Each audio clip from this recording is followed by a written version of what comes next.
il faut que tu prophétises encore sur un grand nombre de peuples, et de nations, et de langues, et de rois. Apocalypse 10, verset 11. Telle est la mission que nous avons accepté de remplir jusqu'à ce que la terre soit éclairée de la gloire de Dieu.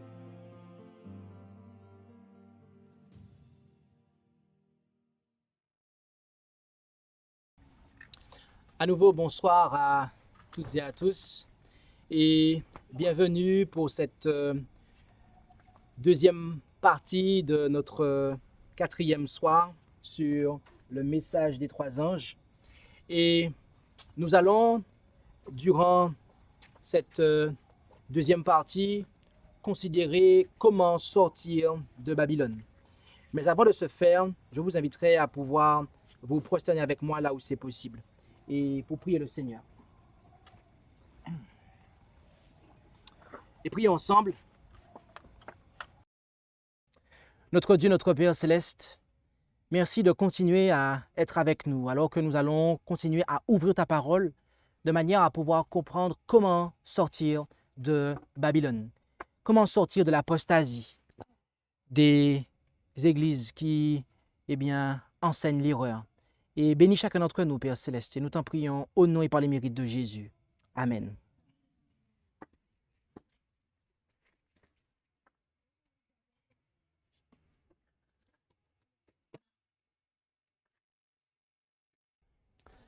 Dans la première partie de cette soirée, dans la présentation autrement dit précédente, nous avons considéré Babylone. Nous avons considéré la chute de Babylone. Et nous avons vu que Babylone fait référence à la famille des églises apostates.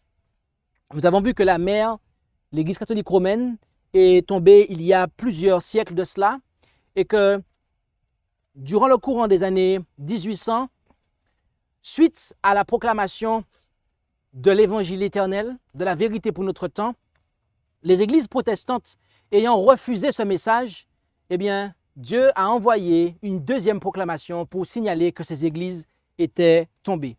Donc, la raison de cette chute est due au rejet de la vérité. La raison de cette chute est due au rejet de la vérité. Et nous avons vu tous les enseignements qui constituent ce vin de Babylone par lesquels elle abreuve les nations et que les nations ont bu. Et nous nous sommes laissés, dans cette première présentation de cette soirée, avec la question: voulez-vous sortir de Babylone? Et aussi, comment? Cela implique comment sortir de Babylone. Et donc, c'est ce que nous allons considérer durant cette présentation, c'est-à-dire sortir de Babylone. Parce que Dieu nous demande de sortir en Apocalypse 18, verset 4, qui est associé, qui fait allusion à Babylone, et Dieu nous demande d'en sortir. Et donc, nous voulons savoir comment obéir à cet ordre de Dieu, de sortir de Babylone. Rendons-nous en Acte 2, et lisons ensemble à partir du verset 38. Où allons-nous? C'est exact. Acte 2, et nous lisons là au verset 38. Et il nous est dit ici, en Acte 2, et au verset 38, « Et Pierre leur dit, repentez-vous, et que chacun de vous soit baptisé au nom de Jésus-Christ pour la rémission de ses péchés, et vous recevrez le don du Saint-Esprit, car la promesse a été faite à vous et à vos enfants, et à tous ceux qui sont éloignés, autant que le Seigneur, notre Dieu, en appellera. » Notez ici que Pierre était en train de prêcher l'évangile. Il était en train de leur prêcher l'évangile, la vérité pour leur époque. Et lorsqu'il a terminé de leur prêcher l'évangile, Revenons en arrière. Lisons le verset 37. Ayant entendu ces choses, ils furent touchés de compunction en leur cœur. Et ils dirent à Pierre et aux autres apôtres, « Hommes, frères, que ferons-nous » ils se sont sentis concernés par ce que Pierre était en train de leur dire. Ils sentaient qu'ils avaient besoin de son message. Et ils lui ont dit, « Que devons-nous faire » Il leur a parlé du baptême. Il leur a parlé du baptême au verset 38 et au verset 39. Et notez le verset 40 maintenant. Et il les conjurait par plusieurs autres discours et les exhortait en leur disant, « Sauvez-vous de cette race perverse. » Qu'est-ce que Pierre leur a dit? Sauvez-vous de cette race perverse. Autrement dit, qu'est-ce que cela signifie? Sortez du milieu de ces gens, en fait. Donc, cela est intéressant parce qu'on a là vraiment un écho. On a là vraiment une situation qui est vraiment en rapport avec ce que nous étudions. C'est-à-dire sortir de Babylone. Notez la suite. Notez la suite. Ceux donc, verset 41, qui reçurent de bon cœur sa parole. Quelle parole? Quelle parole? Le message qu'il a annoncé, mais aussi la façon qu'il leur a dit qu'ils devaient sortir. Ceux donc qui reçurent de bon cœur sa parole furent baptisés, et ce jour-là, environ 3000 âmes furent ajoutées aux disciples. Notez que ces personnes ont manifesté leur acceptation de l'évangile éternel en prenant le baptême. Et notez ce qui s'est passé. On nous dit qu'ils ont été ajoutés au quoi? Aux disciples, n'est-ce pas? Sauf que dans ma version, aux disciples est en italique. Cela signifie que le texte n'est pas dans l'original. On nous dit simplement qu'ils ont été ajoutés. Mais ajoutés à quoi? De manière intéressante, le même terme, le même verbe, se retrouve au verset 47. Et là, on nous dit au verset 47, « Louant Dieu et étant agréable à tout le peuple », donc acte 2 toujours, verset 47, « et le Seigneur ajoutait tous les jours à l'Église les gens qui étaient sauvés. » Ah, voilà. Voilà l'expression parfaite qu'il convient de mettre à la place de « aux disciples ». Bien que ce ne soit pas faux de mettre « aux disciples », mais c'est à l'Église. Autrement dit, ils ont été ajoutés à l'Église du Christ. En prenant le baptême, ils ont été ajoutés à l'Église. Ils sont entrés dans l'Église de la vérité présente. Mais est-ce que vous savez que les Juifs avaient déjà été baptisés? Oui, ils avaient déjà été baptisés. Ah bon? Et où est-ce? Eh bien, on lit cela en 1 Corinthiens, chapitre 10, à partir du verset 1.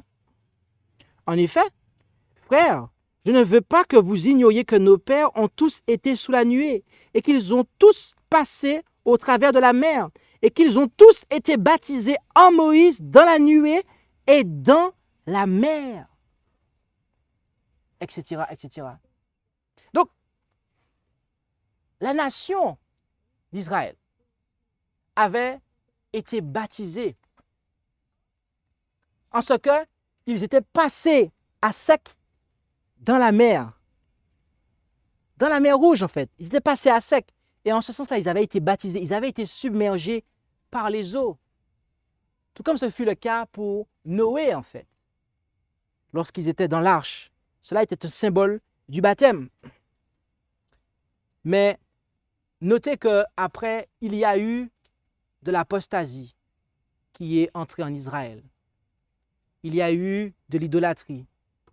Ils se sont endurcis à tel point qu'ils ont rejeté le Fils de Dieu.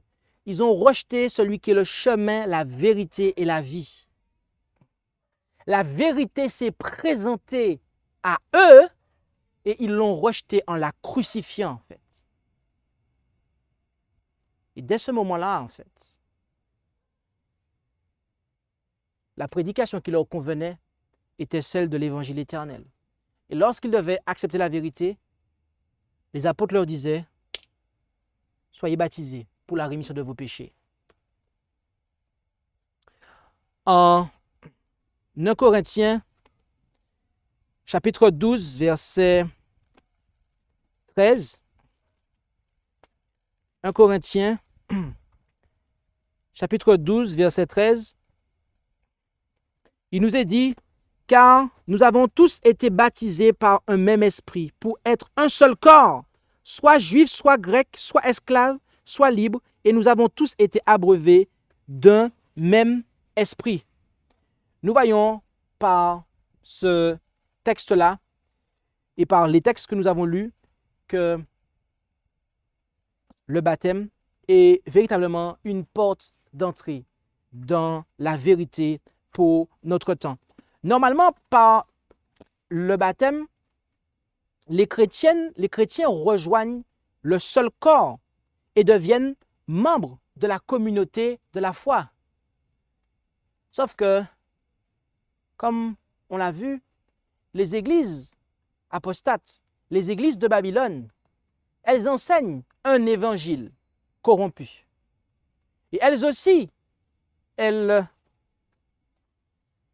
détournent l'institution du baptême de façon à pouvoir faire les gens accepter leurs erreurs. Ce n'est pas une adhésion à un club qui peut être abandonnée à sa convenance, mais une adhésion au corps du Christ. Le baptême implique, bien-aimé, le repentir, la foi et l'abandon total à la souveraineté du Christ. Un abandon total à la souveraineté du Christ. Bien-aimé, comme il nous a été dit, si nous revenons en Acte 2, au verset 38,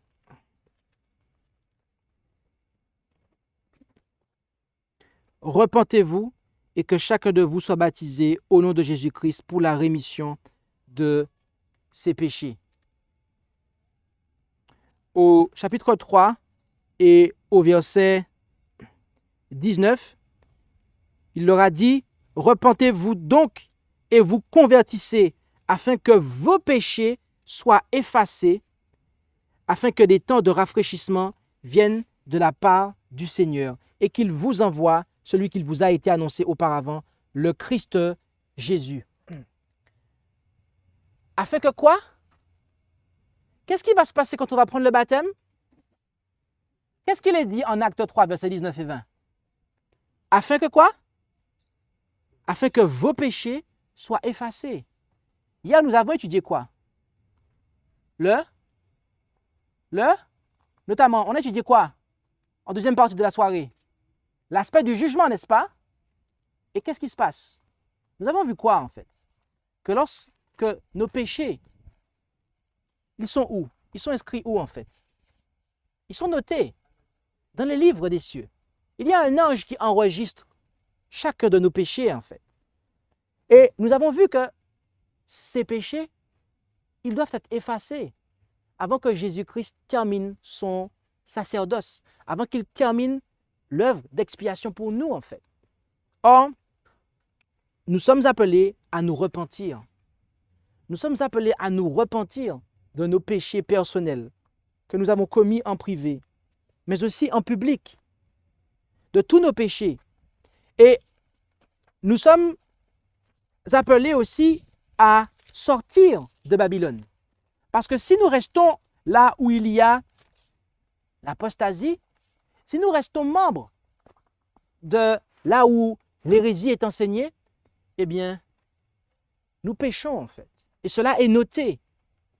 Mais le Seigneur nous invite à concrétiser notre repentance.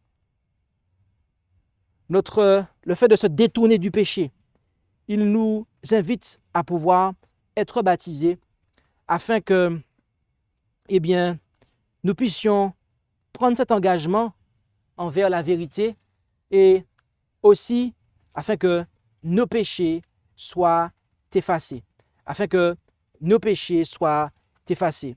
Mais alors, certains diront, j'ai déjà été baptisé. Ah bon? Dans quelle église as-tu été baptisé? Dans l'église catholique romaine? Mais tu as été aspergé dans cette église. Tu n'as pas été baptisé, puisque baptisé signifie immergé. Or, dans l'église catholique romaine, on baptise les gens quand ils sont bébés. Parce qu'on estime que, eh bien, comme lorsqu'un enfant naît, il est pécheur. Donc, on le fait se repentir alors qu'il est bébé. Sauf que cela n'a pas de sens comme nous l'avons vu. Donc, ce baptême, ce qu'ils appellent un baptême, n'est en réalité pas un baptême. Mais certains ont été sans doute baptisés dans des églises évangéliques, protestantes.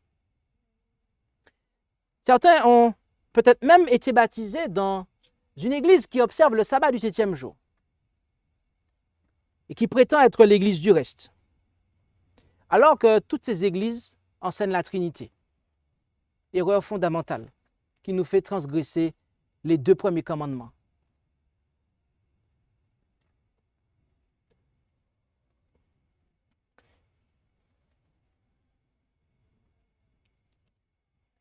En Acte 19, à partir du verset 1er, nous lisons. Pendant qu'Apollos était à Corinthe, Paul, après avoir parcouru les hautes provinces de l'Asie, vint à Éphèse et y trouva quelques disciples et leur dit, « Avez-vous reçu le Saint-Esprit lorsque vous avez cru ?» C'est la question que je voudrais vous poser en ce soir également. Avez-vous reçu le Saint-Esprit lorsque vous avez cru? Qui est-ce qui est capable de répondre à cette question avec assurance? Gardons un marque-page ici et rendons-nous en Acte 5, verset 32, pour savoir ce qu'est le fait de recevoir le Saint-Esprit. Acte 5, verset 32. Et là, il est dit, en Acte 5, verset 32, et je lirai à partir du verset 31. Acte 5, versets 31 et 32, Dieu l'a élevé à sa droite, en parlant du Christ, comme le prince et sauveur, afin de donner à Israël la repentance et la rémission des péchés. Et nous lui sommes témoins de ces choses, aussi bien que le Saint-Esprit que Dieu a donné à ceux qui lui obéissent. Que signifie recevoir le Saint-Esprit? Quelles sont les conditions pour recevoir le Saint-Esprit, en fait, ici? C'est obéir à Dieu. Donc, si je vous pose la question, et que je vous pose la question que Paul a posée aux gens, avez-vous reçu le Saint-Esprit lorsque vous avez cru? Et je pense que vous avez la réponse.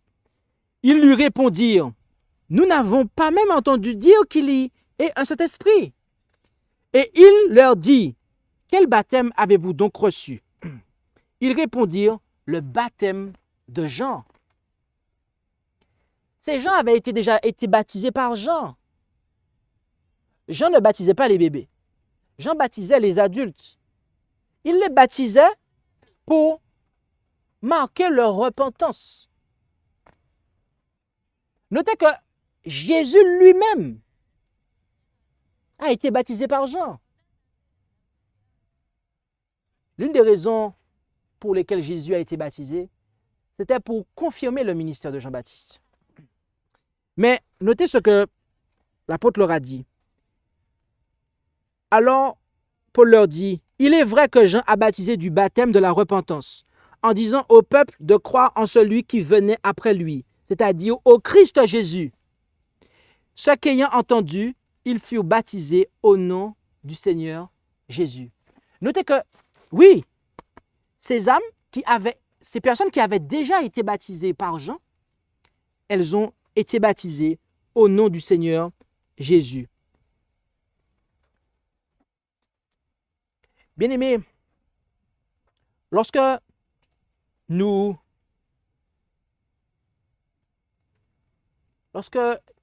des croyants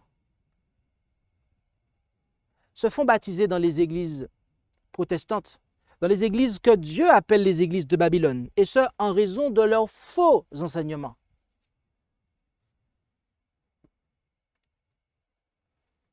La triste vérité ici, c'est que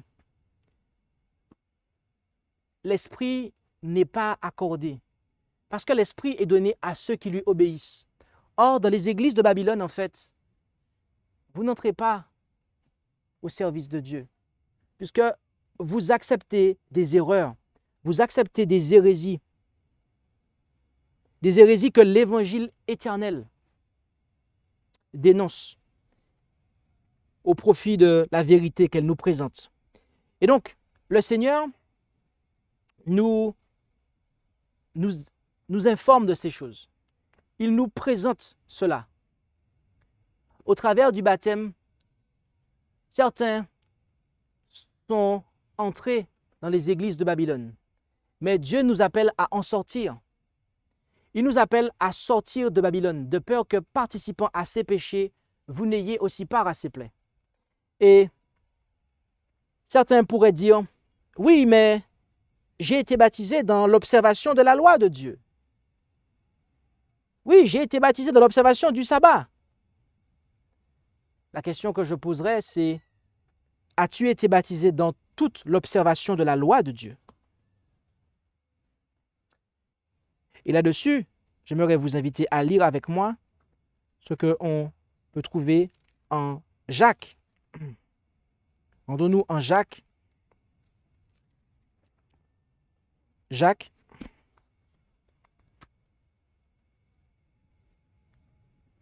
Et nous allons lire là, dans l'Évangile selon Jacques,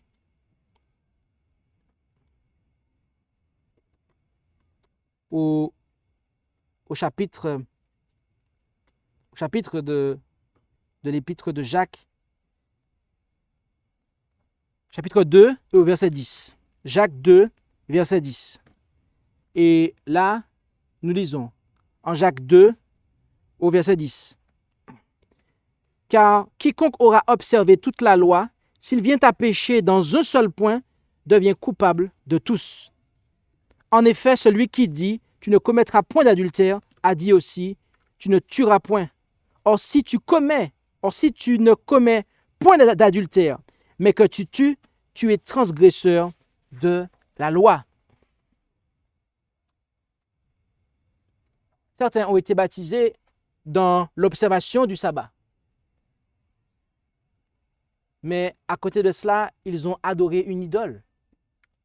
Et il y a effectivement plusieurs églises qui observent même le sabbat. D'ailleurs, voyez-vous, Pierre, lorsqu'il a dit ce qu'il a dit en Acte 2, à qui l'a-t-il dit? À des Juifs. À des Juifs qui observaient le sabbat. Mais c'était pourtant des Juifs qui avaient crucifié la vérité pour la vérité qui s'était présentée à eux. Ils ont crucifié la vérité, en fait.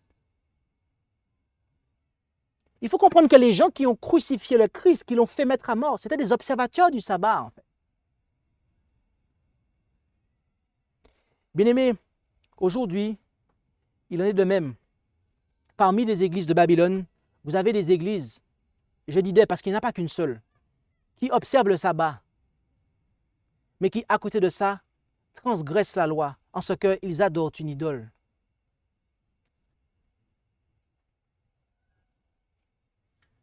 Je connais une église qui observe le sabbat et n'adore pas une idole. Mais la vérité est que cette église ne croit pas dans l'expiation finale. Elle ne croit pas, en fait, dans le fait que Jésus-Christ est dans le lieu très saint du sanctuaire céleste. Donc, au final de compte, nous réalisons que c'est la même situation que celle que les Juifs. Bien-aimés, jusqu'à présent, par la parole de Dieu, nous vous avons présenté l'évangile éternel. Par la parole de Dieu, nous vous avons présenté la vérité présente. Et jusqu'à présent, vous avez répondu à l'appel. Vous avez répondu à chacun des appels qui vous ont été lancés. Et vous connaissez votre vie. Vous connaissez votre cheminement mieux que quiconque. Moi, je ne vous connais pas. Mais vous connaissez. Et vous savez que Dieu connaît votre vie. Et vous savez les péchés que vous avez commis. Vous savez jusqu'à quel point vous avez vécu dans le péché. Et aujourd'hui, vous savez ce qu'est le péché. Vous savez ce que signifie vivre dans le péché. Puisque nous avons étudié ce qu'est le péché. Nous avons étudié la loi de Dieu. Vous savez quel a été votre parcours personnel. Et vous savez aussi quel a été votre parcours dans l'apostasie, dans des églises apostates.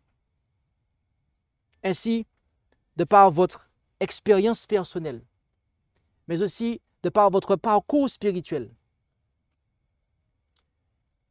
vous pouvez répondre pour vous-même. Et c'est pour cela que ce soir, je vais lancer un appel. Qui est-ce qui désire sortir des églises de Babylone et entrer dans l'église de la vérité présente en prenant le baptême? Levez la main. Levez la main. Manifestez-le. Amen. Prions.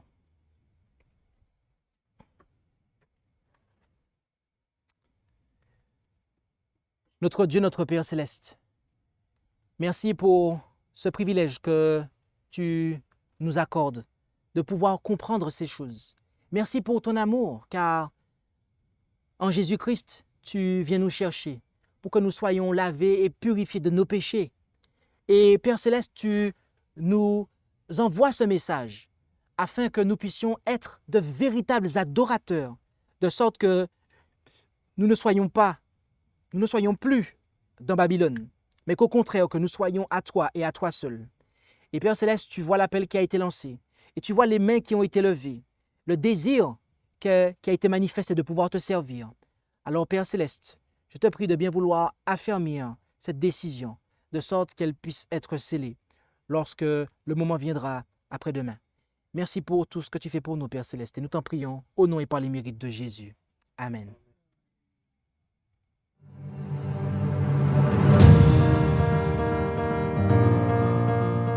Merci d'avoir écouté cette présentation.